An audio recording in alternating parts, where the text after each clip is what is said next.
Good morning, नमस्कार। आप सभी का स्वागत है पाठशाला रेलवे एग्जाम में। और एक बहुचर्चित केस पर हम लोग आज डिस्कशन करेंगे और उस केस के विषय के बाद आज तक के जो परिणाम हैं उस परिणाम को देखेंगे कि वो परिणाम किस प्रकार से लोको पायलट की कमी को दर्शाते हैं।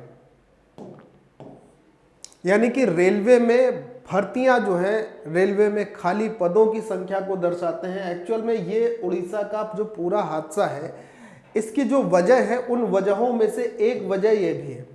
इस बात पर मैं आपको लेकर चलता हूं और विश्वास मानिए कि ये बात आज के परिणाम के बाद, आज की न्यूज़ के बाद एकदम सत्य साबित हो चुकी है। तो इसको आपको समझना है कि क्या सच है क्या नहीं है। आपको बहुत सारे प्रमाण मिलेंगे जिससे ये जुटलाया नहीं जा सकता कि अब भर्ती आपके पास आनी ही है। ठीक, क्यों ऐसा हुआ है? अगर ये हादसा ना होता तो क्या गवर्नमेंट जो है वो बिल्कुल शांत पड़ी रहती, वैकेंसी नहीं देती? लेकिन इस हादसे के बाद से अब क्या होने की गुंजाइश है? राजनीति के गलियारों में क्या चहल पहल चल रही है, क्या उथल पुथल चल रही है? इस सारी बातों को हम लोग इस वीडियो में एक निश्चित समय पे कनेक्ट करने वाले हैं। तो देखिए, सबसे पहले अगर मैं आपको लेके चलता हूं तो ये जो उड़ीसा का हादसा हुआ है, इस उड़ीसा वाले हादसे में आपको पता है कि 3 ट्रेन जो थी जो आपस में टकरा गई थी, जिसमें 2 ट्रेन एक साथ पहले टकराई थी और बाद में तीसरी ट्रेन टकराई। यानी एक मालगाड़ी थी और उस मालगाड़ी के साथ यशवंत बिहार करके जो यशवंत नगर करके जो एक्सप्रेस थी उसका टक्कर होती है। मालगाड़ी के साथ यशवंत नगर एक्सप्रेस की टक्कर होती है और इस टक्कर के बाद ही तुरंत कोरोमंडल एक्सप्रेस आती है और उसकी भी यहीं पर टक्कर हो जाती है। यानी 3 ट्रेन भीषण रूप से क्षतिग्रस्त हो जाती। तो अगर 2 ट्रेन की पहले टक्कर हो चुकी थी, यशवंत नगर एक्सप्रेस की और मालगाड़ी की, तो कोरोमंडल को उस ट्रैक पे आने की वजह क्या थी? सबसे पहली वजह है, क्या कोरोमंडल के ड्राइवर को गाड़ी के ट्रैक पर क्षतिग्रस्त होने का सिग्नल मिला था? और अगर वो सिग्नल मिला था तो फिर भी ये कोरोमंडल एक्सप्रेस उसी ट्रैक पर क्यों आई? और यदि सिग्नल नहीं मिला था तो क्या हमारे रेलवे विभाग के सिग्नल की समस्या भी इतनी विकट है, जो सबसे बड़ा विभाग है, जिसमें हम लोग आम जनमानस के सुरक्षा के लिए सिग्नल को भी सही नहीं कर सकते हैं? दूसरी बात, कई बार ये कहा गया, कई बार ये चीजें देखी गई, समझ में आई, अगर ड्राइवर को सिग्नल मिला था, यानी कि लोको पायलट को सिग्नल मिला था, तो वो सिग्नल को लेने के बाद भी अपनी जान को जोखिम में डालकर उसी ट्रैक पर क्यों गया जहां पर एक्सीडेंट पहले से हो चुका था? पहला पॉइंट ये। इसका मतलब कहीं ना कहीं वो लोको पायलट सिग्नल को ना देख पाया हो सकता है और ना समझ पाया हो सकता है। इसके पीछे की एक वजह मुझे ये समझ में आती है कि जब हमारे लोको पायलट से, जिनकी ड्यूटी जो होती है वो लगभग 8 से 12 घंटे की होती है, लेकिन जब इनको ओवर टाइम कराया जाता है, ओटी कराई जाती है, प्रॉपर रेस्ट नहीं मिल पाता है, बॉडी को, आंखों में नींद भरी होती है, तभी ये समस्याएं होती हैं कि कोई भी लोको पायलट सिग्नल को ना देख पाया हो और उस गलत ट्रैक पर चला गया हो। ये तभी समस्या हो सकती है। पहला प्रमाण यहां से ये मिलता है और सीएजी की रिपोर्ट के अनुसार भी इस चीजों को आज जाहिर किया जा रहा है। अच्छा, दूसरी बात पर अगर हम आते हैं, इसके बाद यहां पर बात देते हैं कि समतल के ट्रैक के सुपरफास्ट एक्सप्रेस कैसे आ गई। मतलब एक ट्रैक पर सुपरफास्ट ट्रेन आई कैसे? क्या होता है कि हर ट्रेन के जो ट्रैक होते हैं वो अलग अलग होते हैं।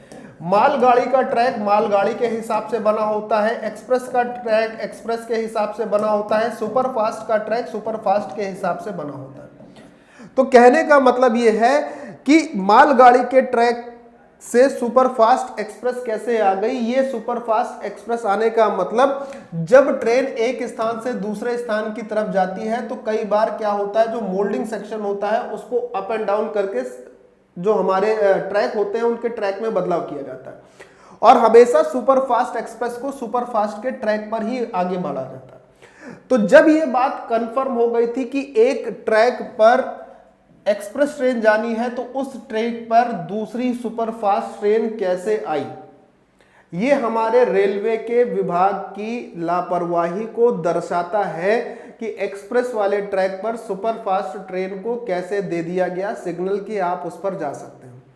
दूसरा पॉइंट, नेक्स्ट अगर मैं आगे की बात करता हूं तो क्या ये सारी चीजें जो है हमारे रेल कर्मचारियों में भारी कमी के कारण हो रही है? देखिए, जैसा पहले भी बताया जा चुका है और अभी भी पता है कि रेलवे विभाग में लगभग 3 लाख से प्लस 3 लाख प्लस वैकेंसियां खाली पड़ी हैं। कितनी वैकेंसी खाली पड़ी है? 3 लाख प्लस। तो क्या रेलवे कर्मचारियों में कमी के कारण ही ये उड़ीसा वाला हादसा हुआ है? क्या हम लोग रेलवे विभाग में कमी के लिए, कर्मचारियों की कमी जो हुई है उसके पीछे जो वजह है वो इस हादसे की वजह है?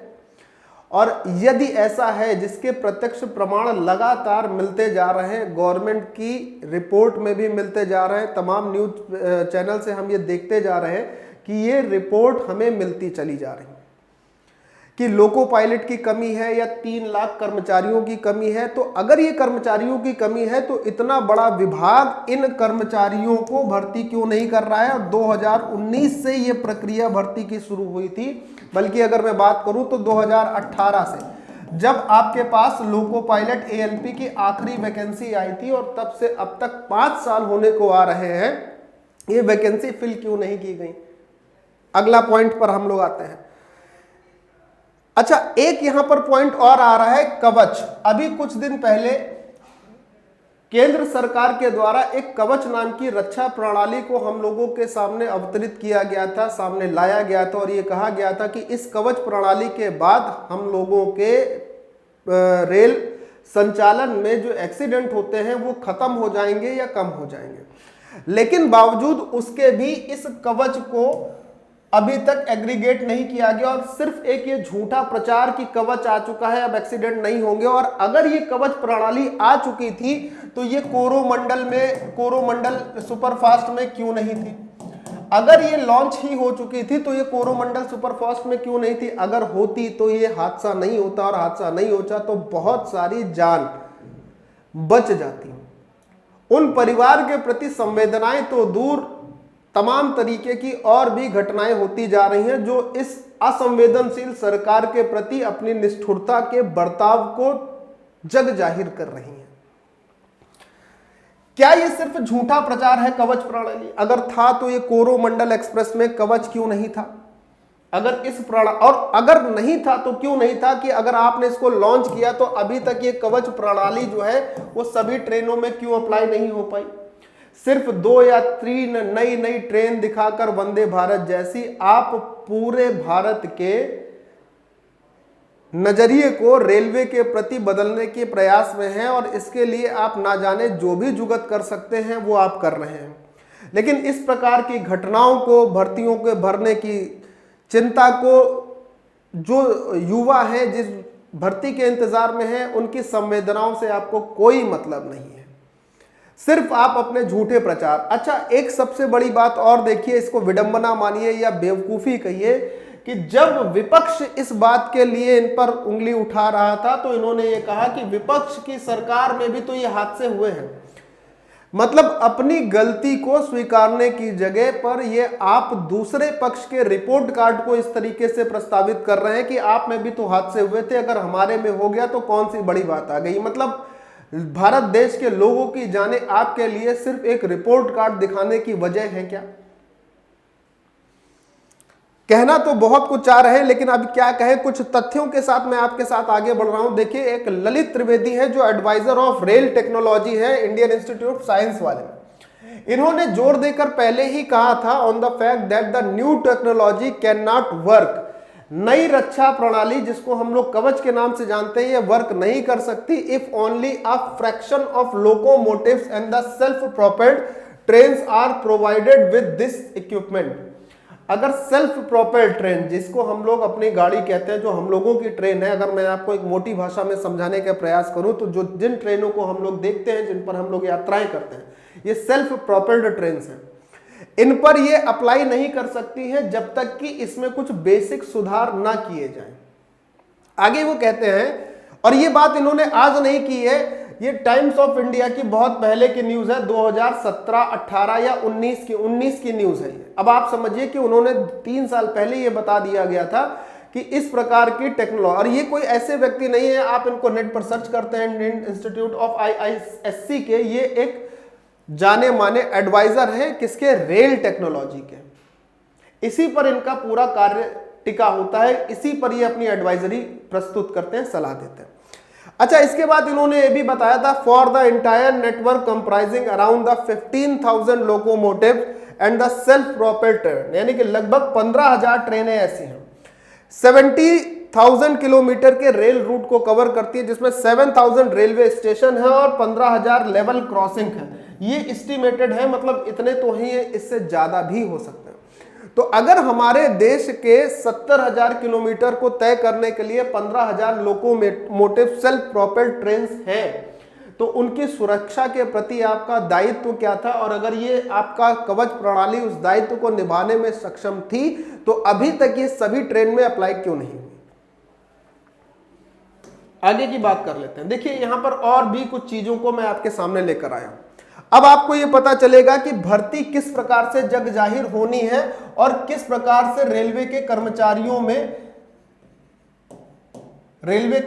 की कमी चल रही है। देखिए, यहां पर एक दैनिक भास्कर की न्यूज है, दैनिक भास्कर की न्यूज ये है, और दैनिक भास्कर के साथ साथ इंडियन एक्सप्रेस, मैं कोट करना चाहूंगा इंडियन एक्सप्रेस के साथ साथ दैनिक भास्कर की न्यूज को। संकट के समय भी नहीं बदल रहा है रेलवे का सिस्टम, ऐसी स्थिति में भी रेलवे अपने सिस्टम को बदलने को तैयार नहीं है। ट्रेन के बजाय दफ्तरों में फाइलें चला रहे हैं रेलवे के 4,000 लोको पायलट। अगर लोको पायलट ट्रेन चलाने की जगह पर दफ्तरों में फाइल को यूज करेंगे तो ट्रेन में ऐसी दुर्घटनाओं का होना एक आम बात हो जाएगी, और फिर किसी के जान के प्रति किसको कितनी तकलीफ है, ये एक वर्तमान सरकार के नजरिए से साफ झलक रहा है। 0 किलोमीटर रेल चलाई, फिर भी ले रहे हैं पूरा रनिंग अलाउंस, यानी कि एक पूरा भ्रष्टाचार भी रेलवे के डिपार्टमेंट में फैला हुआ है। आगे की अगर बात की जाए, देखिए, अधिक ट्रेनों के 1180 फेरे निरस्त किए गए। कितने फेरे निरस्त कर दिए गए? 1180। लोको पायलट गार्ड की छुट्टियां निरस्त की गई, कई तरह के प्रतिबंध भी लगाए गए। साथ ही इनसे सुरक्षा मानकों के विपरीत, ध्यान से सुनिए, इन लोगों को कितने कठिन जीवन में अपने काम को अंजाम देना होता है।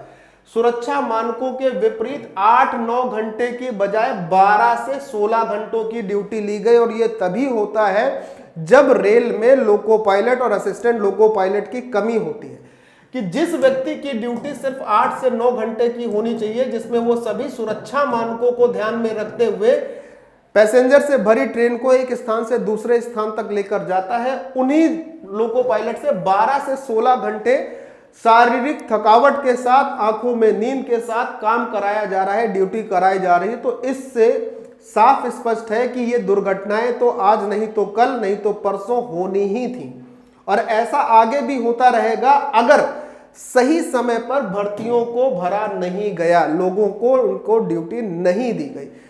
आगे की बात करें, लोको पायलट और गार्ड ऐसे हैं जिनके साल भर से 0 से अधिक, मतलब 0 से 500 किलोमीटर तक ही उन्होंने क्या करी है, रेलवे की ड्यूटी करी, और उसके बाद बाकी समय में दफ्तरों की फाइल चलाते हैं। बावजूद इन्हें हर महीने 3600 किलोमीटर का रनिंग अलाउंस दिया जा रहा है। तो आपको यह कहना है कि इस प्रकार का अगर भ्रष्टाचार रेलवे के विभाग में फैला हुआ है, तो अश्विनी वैष्णव जी, आप अभी तक कर क्या रहे हैं? और जब आपसे इस्तीफे की मांग की जाती है, या कोई व्यक्ति ये कहता है कि आप इस्तीफा दे दीजिए, आप काम नहीं कर पा रहे हैं, तो आप दूसरों के रिपोर्ट कार्ड को खोलकर उनके सामने दिखाते हैं, बजाय इसके कि आप अपनी गलती को स्वीकारें और उस पर अच्छे से काम करें, है ना। वहां पर जाकर आप वंदे मातरम, आज की रिपोर्ट कहती है कि वो वहां पर घटना स्थल पर पहुंचे, वहां पर वंदे मातरम और भारत माता की जय के नारे लगा रहे हैं। जिन लोगों की डेड बॉडी वहां पड़ी है, लोगों के अटेंडेंट उनकी डेड बॉडी को लेने आए हैं, वहां आप वंदे मातरम के नारे लगा रहे हैं, उनको कैसा लगेगा? सहनशीलता, संवेदना, सहिष्णुता सब खत्म करके आप काम करने के इच्छुक हैं, लेकिन ऐसा चल नहीं पाएगा। सीबीआई जांच कराने से क्या जो मरे हुए लोग हैं वो जीवित हो जाएंगे? या सीबीआई जांच अगर करानी है तो आप अपने विभाग में कराइए, आप अपने डिपार्टमेंट में कराइए, जहां पर इस प्रकार के अराजकता को जन्म दिया जा रहा है और उसका पालन पोषण किया जा रहा है। चलिए आगे की बात करते हैं।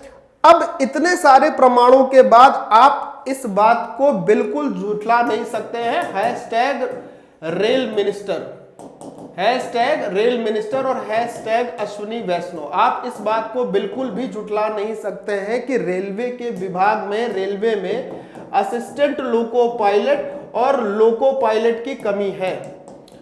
असिस्टेंट लोको पायलट और लोको पायलट की कमी है। देखिए, ये उड़ीसा का हादसा एक ऐसी घटना है जो कि इस सरकार की नींदों को उड़ाएगा, क्योंकि विपक्ष और मीडिया की तो बात ही नहीं करनी है। विपक्ष इस पर शांत नहीं बैठेगा, और शांत नहीं बैठेगा तो कहीं ना कहीं बौखलाहट और घबराहट में ये इस भर्ती को भरने का पूरा भरपूर प्रयास करेंगे।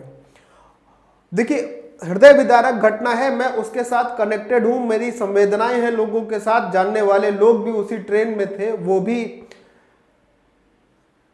अब नहीं है इस दुनिया में, लेकिन बावजूद इसके मैं आप सभी से, बच्चों से निवेदन करता हूं कि कहीं ना कहीं अब इस पर तेजी पकड़ने की पूरी गुंजाइश है। तो यदि आप अभी भी इस सोच में हैं कि जब आएगी तभी पढ़ाई करेंगे, तो मेरा आप सभी से कहना है कि भावनाओं को छोड़िए और आज ही से पढ़ना शुरू करिए। इस पर मुझे और बहुत ज़्यादा कुछ बोलना नहीं है और ना ही मुझे इस पर कोई प्रमोशन करना है। बाय बाय, जय हिंद एंड टेक केयर।